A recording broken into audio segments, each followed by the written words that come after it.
Good evening. Good evening. Welcome to the Wright Tavern, and I'm Victor Curran. I want to welcome you on behalf of the Transcendentalism Council of First Parish in Concord. Transcendentalism Council for 15 years has been planning and presenting programs like this one that celebrate and educate about the men and women who made Concord the home of American independence and imagination. I want to give a special thank you to our co-sponsor of the Concord Festival of Authors, and I also want to give a shout out to the Wright Tavern Foundation, which has done such a great job work on this building to make this historic venue available for programs like this one. So I thank you all for coming to join us. Want to introduce before I introduce our speaker, I just want to mention a couple of things. We will have a book signing and book sale just in the Provincial Congress Room over here on your right, my left. And there will also be refreshments, which are where? They're over in the kitchen area. Okay, so they're going to be through this door on your left at the end of the program. If you need to use a restroom, there are restrooms. If you go out that door, go into the corridor and turn left. In this corridor, it's on your right is the restrooms. And I think that's all the housekeeping stuff. So, without further ado, Geoff Wisner is the author and editor based in New York City, and here in Concord, he is best known for his books that examine the themes of nature in Thoreau's journals. Thoreau's Wildflowers from 2016, is that right? Yes. Thoreau's Animals from 2017, and now A Year of Birds, which is what he'll be talking about tonight.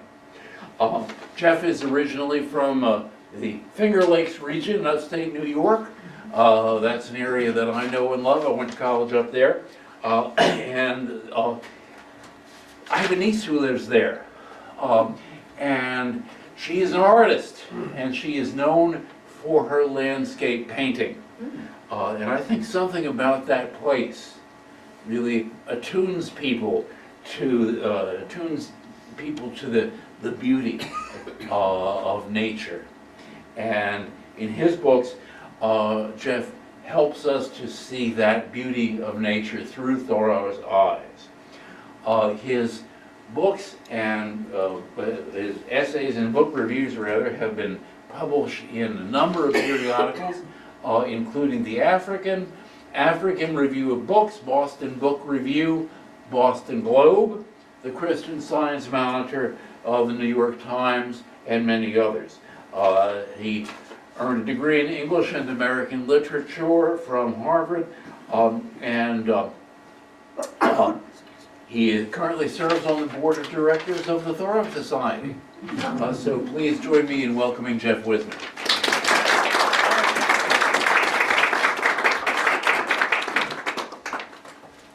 Well, thank you, Victor, and thank all of you for being here. I really appreciate it. And my thanks go to the Concord Festival of Authors and the Transcendentalism Council of First Parish. It's always a pleasure to be in Concord, and especially when the weather is as wonderful and the foliage as brilliant as it's been for the last few days. So as you see from the first slide, my topic today is Thoreau and the Birds of Concord, based on this new book, A Year of Birds. There have been previous books about birds, as I'll talk about later, Birds and Thoreau. But this is the first that presents a quote from Thoreau for every day of the year, along with watercolors and drawings by Barry Van Dusen. And almost all of the daily entries in the book are about birds that Thoreau saw right here in Concord or very nearby. This is actually the fourth time I've talked about this book in Concord. I've tried to make it a little different each time. Last year at the annual gathering of the Thoreau Society, I talked about Thoreau and the passenger pigeon. At this year's annual gathering, I talked about the resilient lives of birds and how that comes out in his writings. Today's talk is more about the themes of the book, how it came to be, and how it's affected me. Next slide, please. Year of Birds is the third in a series that I've created using selections from Thoreau's journal. The previous two, on wildflowers and on animals, were published by Yale University Press. A Year of Birds is published by Mercer University Press. And I was also very pleased to have one of my essays included in the anthology Now Comes Good Sailing, which was published in 2021. Next slide, please. I want to take a moment to thank my collaborators on A Year of Birds. First, I was very fortunate to discover the work of Barry Van Dusen, who's been a bird artist in Massachusetts for many years. This is the first of my 3 Thoreau books to have color art, and it'll be hard to go back to black and white after this. Next slide. So here's Barry. When I met him, he'd already created art for nearly all the birds I wanted to include. And more than that, most of his work is done based on sketches created in the field. He kindly allowed me to reproduce about 150 of his watercolors and sketches for this book. Next slide. I'd also like to thank Peter Alden. I'm sure this is a familiar face to many of you. As I'm sure many of you know, he's a lifetime resident of Concord, a member of the Thoreau Society, the author of many Audubon field guides.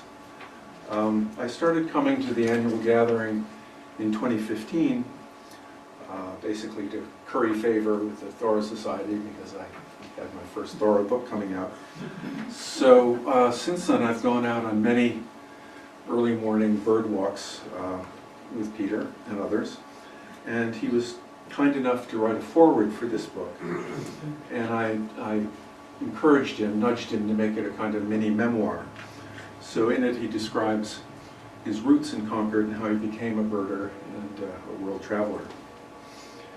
He was also kind enough to fact check my manuscript, as he did for my last book, Thoreau's Animals. Next slide.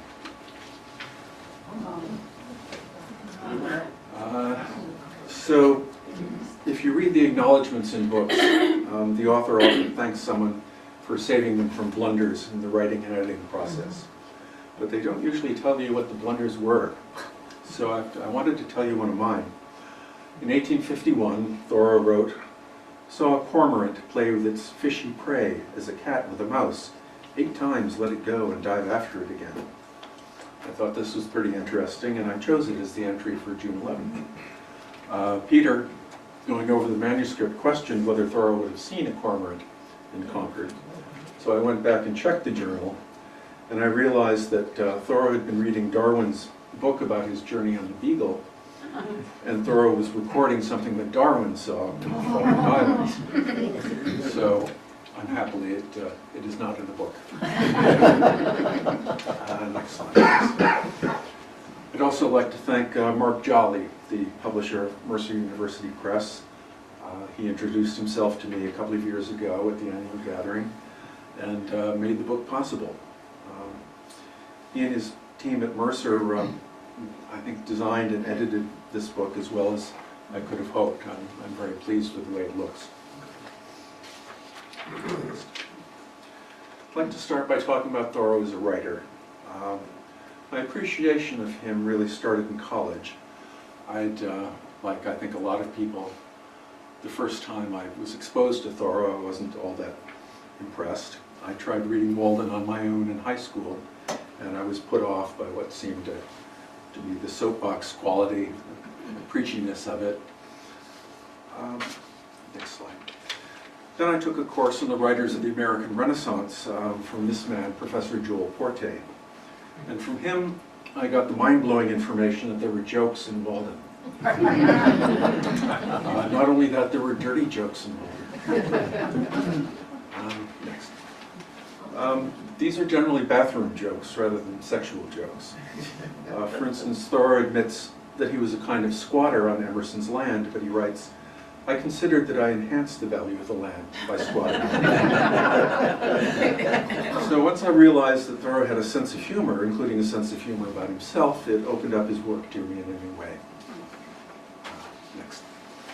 My favorite joke in Walden comes when Thoreau is cleaning the mortar off some old bricks so he can build a chimney for his house. And he remembers an old saying that mortar gets harder with age. And he writes, "Such sayings themselves grow harder and adhere more firmly with age, and it would take many blows with a trowel to clean an old wiseacre of them." Professor Porte was also responsible for introducing me to Thoreau's journal. When I asked him to do a semester of independent study with me, he said he'd be happy to, but first I needed to read the journal. So I agreed without realizing that it was 14 volumes and 2 million words long. But I'd said I would, so that's what I did through the summer and into the fall, and did my independent study. So I've been back to the journal many times since then, and in a way I think I live inside it more than I live inside any other work of literature. Next. The critic Alfred Kazin wrote, "It is the unflagging beauty of the writing, day after day, that confirms its greatness among writers' journals. It is not natural for a man to write this well every day." Thoreau used the journal as a kind of mine from which he could dig out essays and lectures and books. It took him a while to realize it might be a work of literature in itself. But in recent years, writers like Andrea Wolfe have argued that it might even be the journal, rather than Walden, that's Thoreau's greatest work. Next. In 1850, the year Thoreau turned 33, he stopped cutting pieces out of the journal to use for other purposes. He also became much more careful about dating his entries. Next. 1851 was the first full year that Thoreau took this new approach, but in my opinion 1852 is the year that Thoreau really hit his stride. On Facebook, there's a page for fans of the journal, and every day a few of us, including me, post an entry for that day of the year. I look around for something I especially like, and a lot of the time it ends up being something from 1852, like this passage about ferns at Sawmill Brook.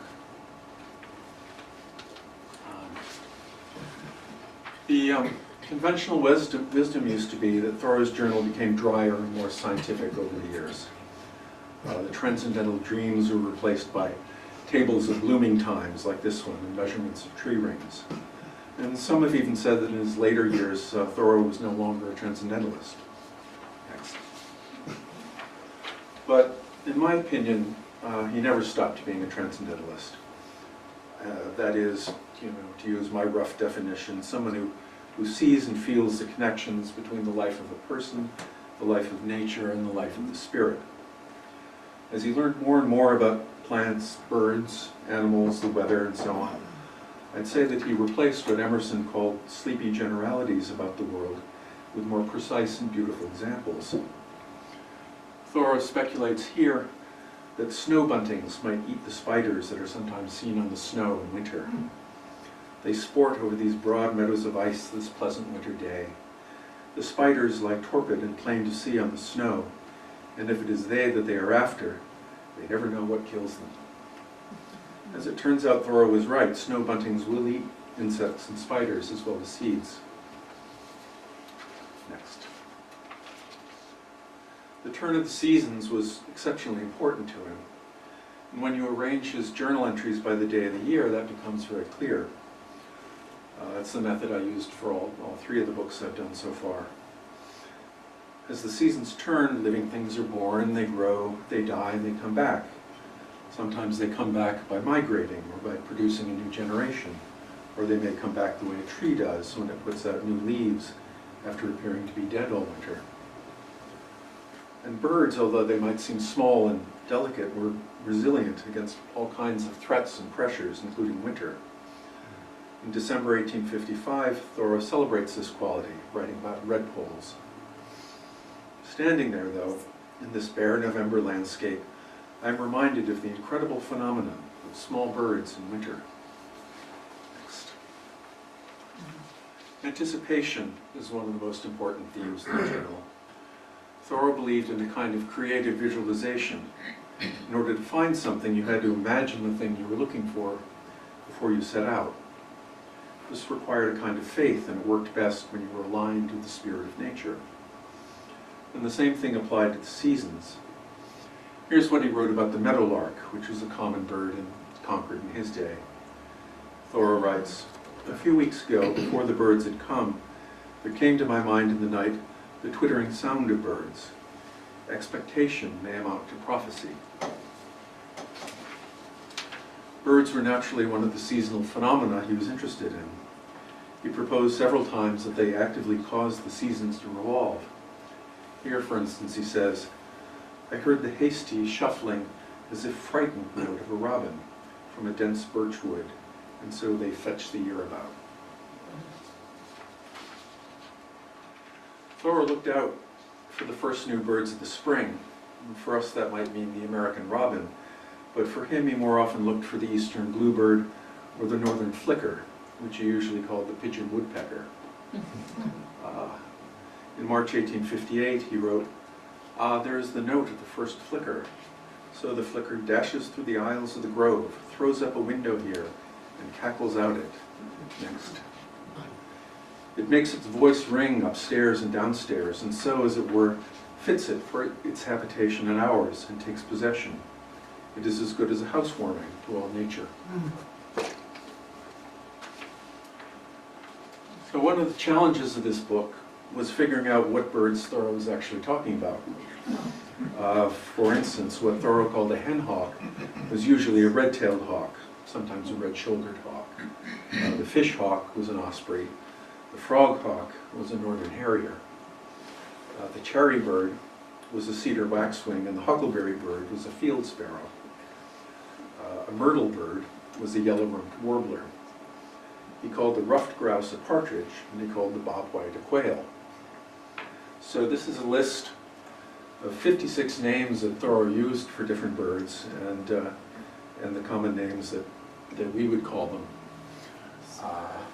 I'm sure this is not a complete list. There were many of these. This might also be an opportunity for me to admit that I am not a serious birder myself. I enjoy birds, I photograph birds, but I relied heavily on Peter Alden and Barry Van Dusen, who were real birders, to make sure the book was reasonably accurate. Next. So, in putting together this book, I wanted to keep the focus on Concord, but I was worried that I'd have to leave out a lot of birds that Thoreau saw in Maine or Minnesota or Cape Cod or somewhere else. But as it turned out, the vast majority of the birds that he writes about in the journal, he saw right here. Some of these were familiar birds, like the blue jay, but there were other birds you might not expect, like the spotted sandpiper. A pileated woodpecker is a bird that Thoreau saw in Maine. He didn't see it here, but he did see where it dug out the rectangular holes in tree trunks that it makes. On Cape Cod, he found the body of a bird he called the Mother Carey's chicken, washed up on the shore. It's more commonly known as the Wilson's storm petrel. He writes, "This I carried, tied to the tip of my umbrella, dangling outside. When the inhabitants saw me come up from the beach this stormy day, with this emblem dangling from my umbrella, and saw me set it up in a corner carefully to be out of the way of cats, they may have taken me for a crazy man." Next. I'd like to say a little about how A Year of Birds came to be. Unlike a lot of my colleagues in the Thoreau Society, I've never been a teacher or professor of English. So I was never especially interested in coming up with new interpretations of Thoreau's work. But I was interested in showcasing his work in new ways, especially the journal, which naturally most people are never going to read straight through. For those of us who have, the amazing thing is how alive it seems. I'm constantly being surprised by coming across striking entries that I'd swear I never read before. And yet it's a long way from being a mass of random observations. when you follow certain themes through the journal, or even certain words and phrases, they run like a thread through the whole thing, suggesting new ways of reading it. Sometime in the 1980s, I found a copy of Men of Concord at the Star Bookshop in Cambridge. And I think that planted the idea in my mind that new books could be created out of the journal. And of course, even then, this was not the first. And that's another way I think that the journal is alive. It's like a massive sourdough starter that you can use over and over again to make more loaves of bread. One of the first books created from the journal was called Notes on New England Birds. This was edited by Francis H. Allen, who also edited the 1906 edition of Thoreau's works, including the complete journal, or nearly complete. He published this book in 1910, only 4 years after that edition came out. And since then, that book has been reprinted several times under somewhat different titles. These are editions with illustrations by Audubon and by Louis Agassiz Fuertes. 50 years after Allen's book, in 1964, Helen Cruikshank published her book, Thoreau on Birds. And this one included not only journal entries, but commentary and some selections from Cape Cod and the Maine woods. There's also a section on the reference books that Thoreau used to learn about birds. So these two books already published, I wasn't sure there was a need for another. But with some encouragement from other people, I came around to the idea that there was room for a book that focused on the literary, artistic, and spiritual meaning of birds for Thoreau. This would give me a chance to put the birds in the context of the seasons and their environment. You could see which were the first birds to arrive in the spring, which ones appeared together. You could include passages that describe a number of different kinds of birds. It would allow me to be selective and present what I thought were the very best of his writings on birds, and the ones that told you the most about Thoreau himself. So one example of passages that tell you about something about himself came in April 1855, when he finds a dead merganser floating on the water. It had apparently been shot the previous day, which was a fast day. And fast day was a New England holiday that's been described as a day of prayer, fasting, and humiliation, which does not sound like much fun. But according to Thoreau, it was also a day for baseball games and hunting, at least in these parts. So Thoreau takes home the merganser, skins it, and mounts it, and he describes how tricky a process that is. He writes, "It is wonderful that a man, having undertaken such an enterprise, ever persevered in it to the end, and equally wonderful that he succeeded." Next. This is something I could relate to, since I had experimented with taxidermy myself.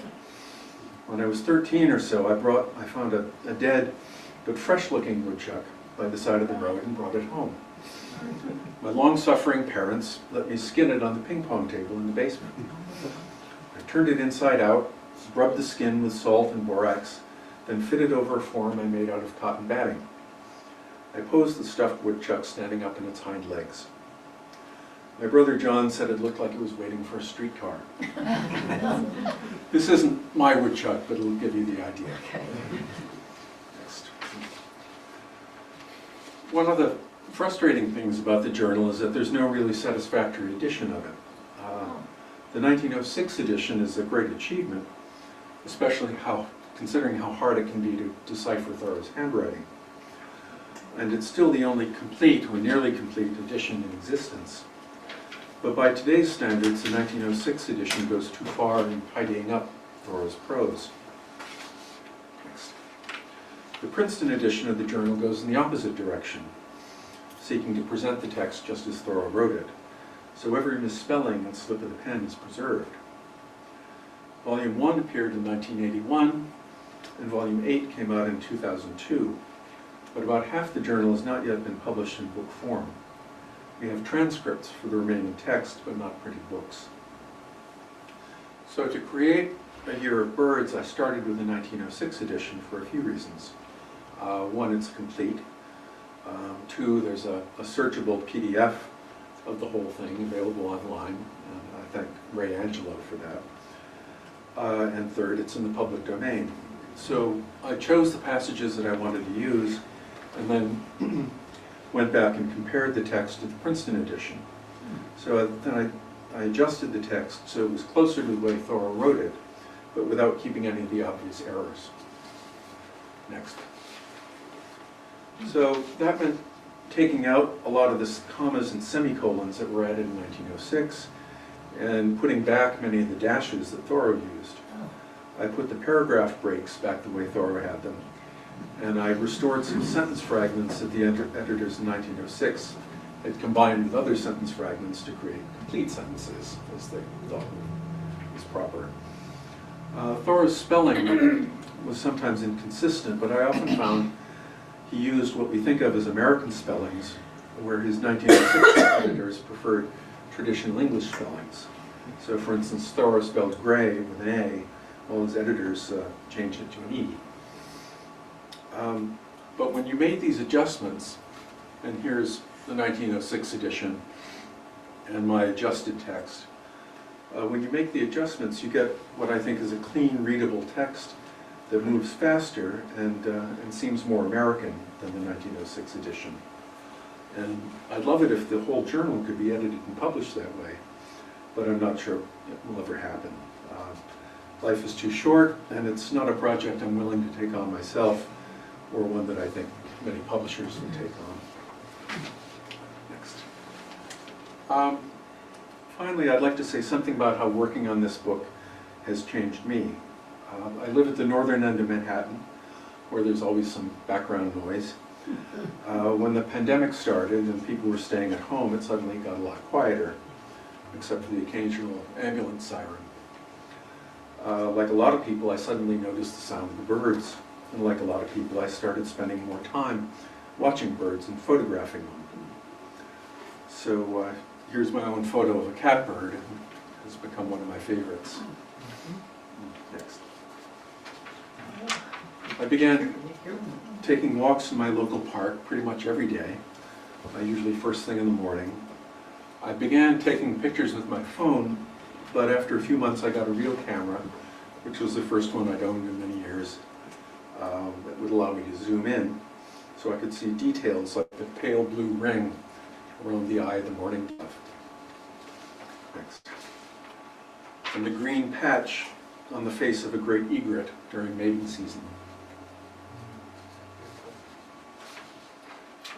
So at the same time that I was working on A Year of Birds, between the walks and the editing and the photography, I was getting better at spotting birds and listening for them. I was amazed at how many kinds of birds I could see without leaving Manhattan, from robins and starlings to black-crowned night herons, cedar waxwings, and even the occasional bald eagle. I started using Merlin, the app developed by the Cornell Lab of Ornithology, and it helped me find a couple of birds I wouldn't have located otherwise, like this one of Thoreau's favorites, the wood thrush.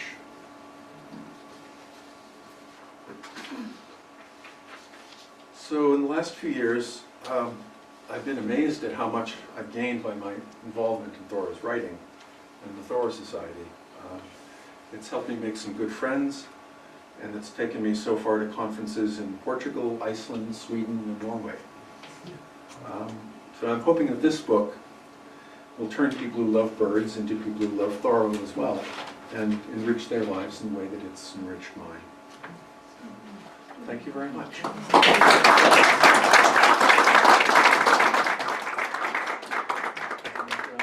Geoff, will you take questions? I will take questions. I would ask for the benefit of the people watching at home on Zoom that you repeat the questions as people ask them to you.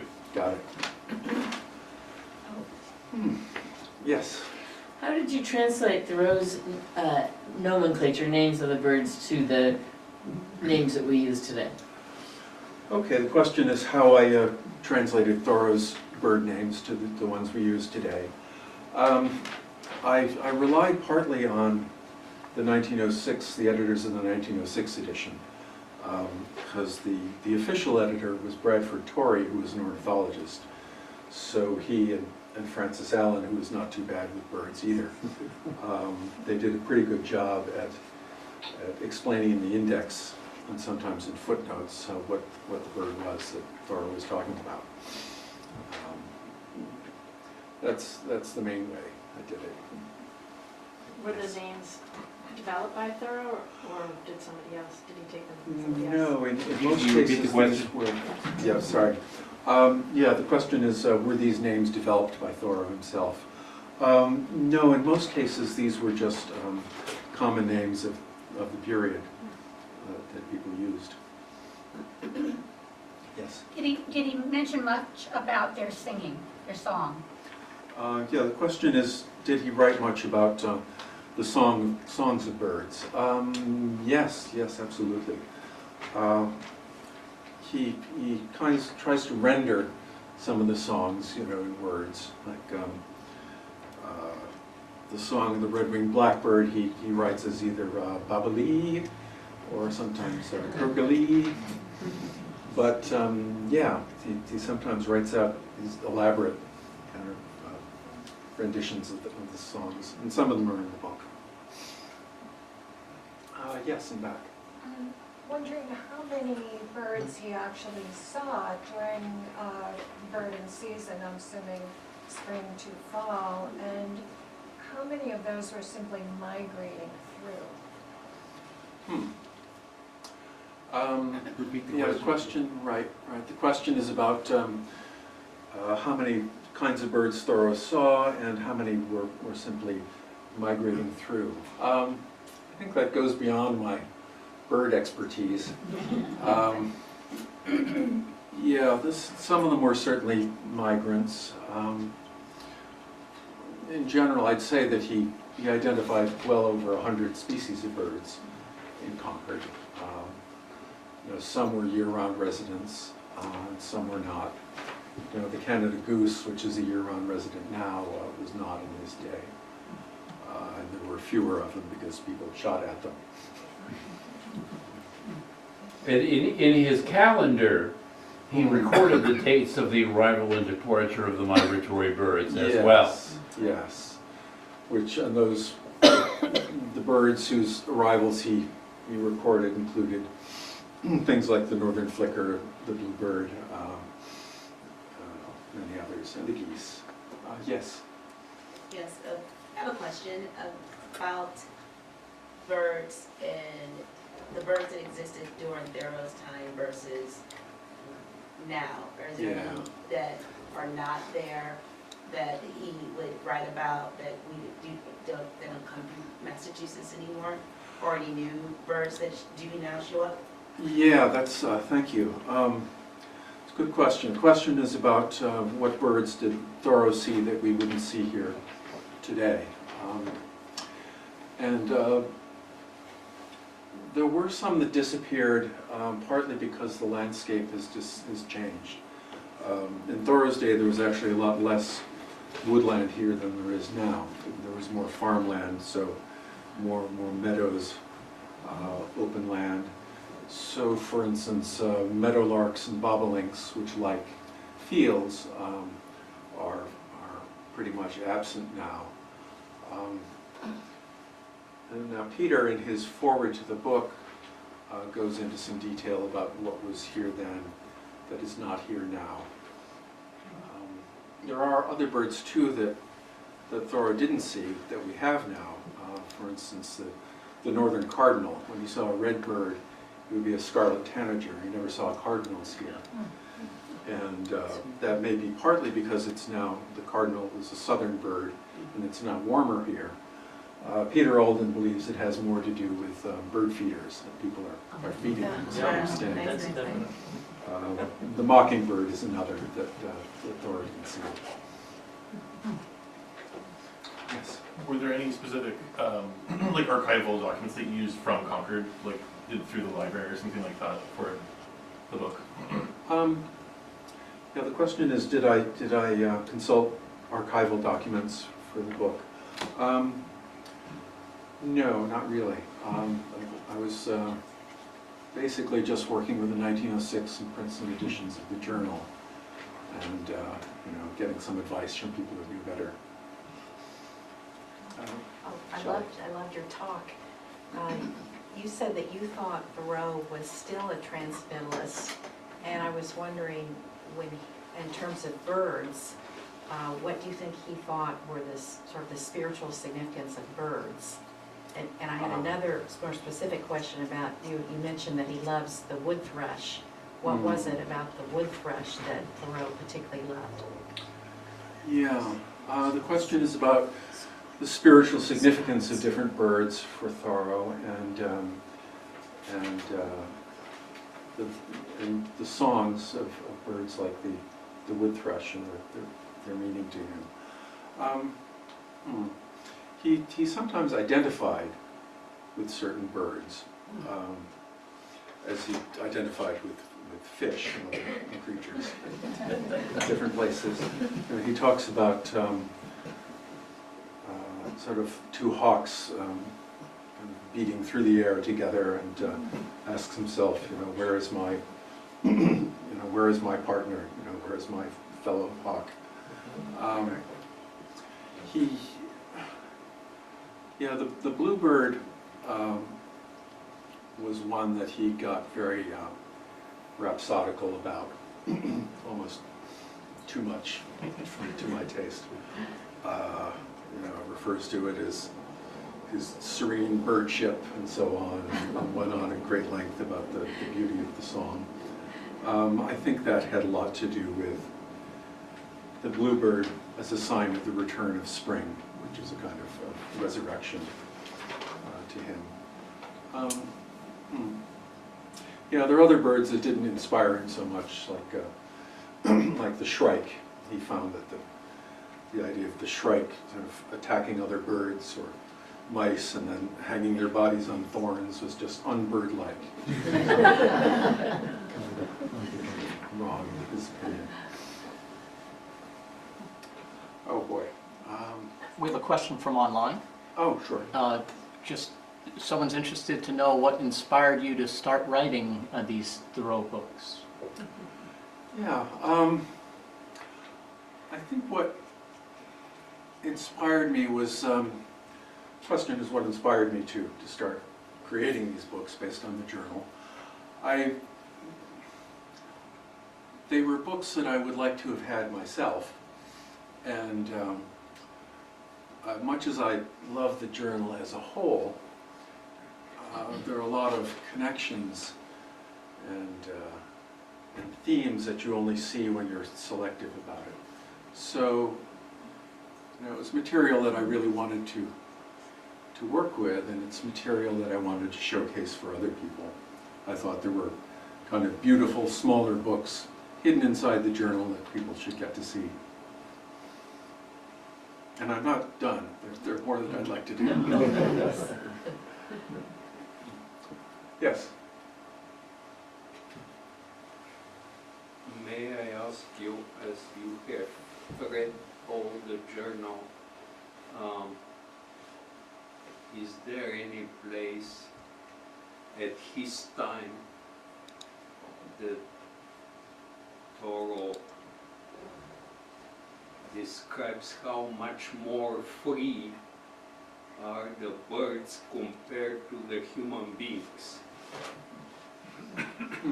And how he will see birds now with the human beings now from that perspective. Okay. The question is, did Thoreau write in his journal about how free the birds were compared with people? And one example I can think of is when he's writing about the Canada goose. He says that it's more of a cosmopolite than we are. He referred to himself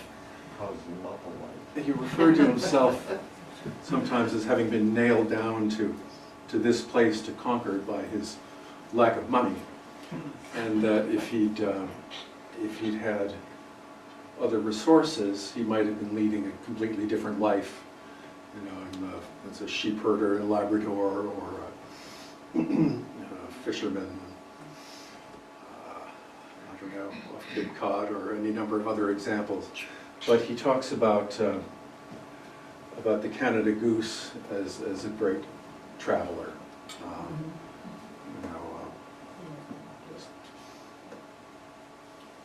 spending one night in the Susquehanna, and then you know, a couple days later in the bayou in Louisiana. So he did see the birds as a symbol of freedom. Yes. Thank you. Oh, was it me? Yes. That was a great question. Thank you, Geoff. This has been really lovely. Appreciate it. I have to ask, did you come across passages on turkeys? I can't imagine that he wasn't right about turkeys.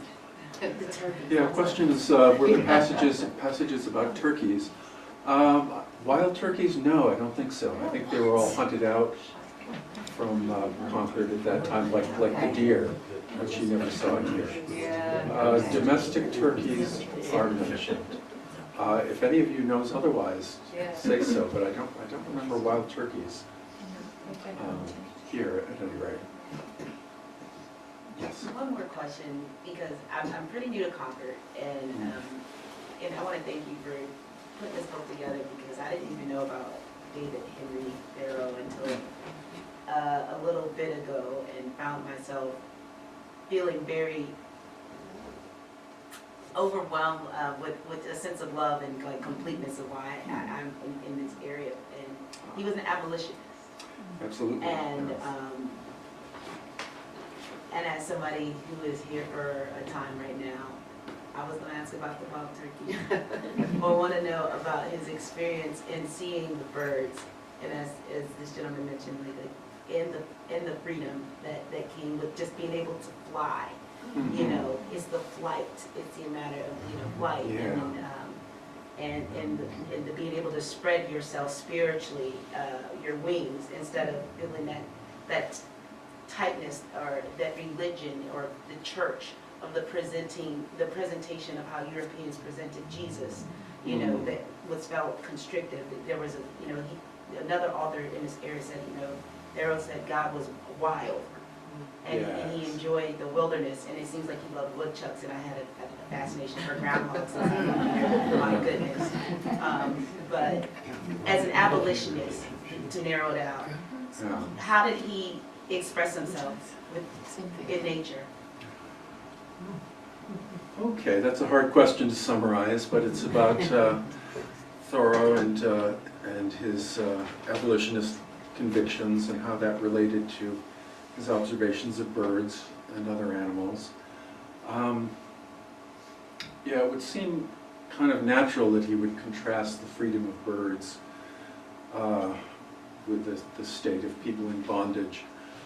But I can't, off the top of my head, think of an example of that. He certainly was a very serious abolitionist, although I have to say he came to it later than the rest of his family did. His sister Helen was especially staunch abolitionist and a friend of Frederick Douglass. But Thoreau and his family were involved with the Underground Railroad. He describes accompanying one escaped slave to the railroad station, and seeing someone who looked like they might be a Boston policeman sent there to intercept them. So it was very important to him. But and of course, right across the street is where he spent a night in jail for his anti-slavery protest in 1846. Yeah, exactly. But I'm not sure how he related that to his descriptions of nature. It's like when John Brown's raid failed, and he was seized and then eventually sentenced to death. There's just a great eruption of outrage in Thoreau's journal, which seems to come out of nowhere. But obviously that's in another part of his mind that was churning around. I should say something about woodchucks. I think Yes. I think the woodchuck may have been, the muskrat, I think, is the animal that Thoreau wrote about most often. But the woodchuck, I think, may have been his favorite animal. And it's one of my favorite animals, too. And one thing I like about it that I think he liked, too, is that it wasn't, you know, it's not especially fast or beautiful or agile or, you know, willing to brave bad weather. It's just sort of a comfortable, regular animal that waits until it's sunny to come out of its burrow and likes to eat. And you know, I can identify with woodchucks.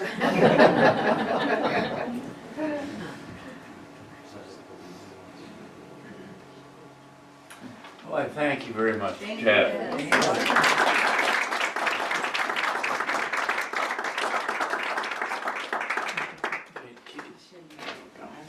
Get the lights back on here.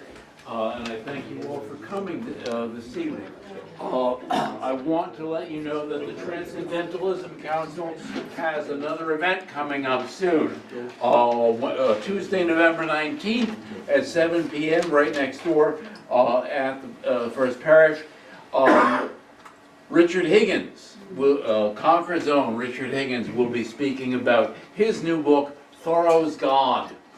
Thoreau was a pretty harsh critic of formal religion, but his writings are filled with rapturous descriptions of encounters with the divine in nature. So in Thoreau's God, Richard invites readers to walk with Henry David Thoreau through a series of meditations on his spiritual life. That program is co-sponsored by Thoreau Farm, the birthplace of Henry David Thoreau, and it's going to be held, as I said, next door at the First Parish, and it will be live streamed on Zoom. If you're on our mailing list, which if you signed up for this you are, you will get an announcement about it. If not, look on our Facebook page, Transcendentalism Council of First Parish in Concord, and there will be an event on there with a link to where you register for Richard's talk on Tuesday, November 19th. So thank you all for coming. Through this door on your left, you're going to have refreshments. Through that door, you will be able to purchase books, and Jeff will be signing books. And as I said, restrooms through this door, and then in the corridor at the end of this hallway. So thank you all. Have a wonderful evening.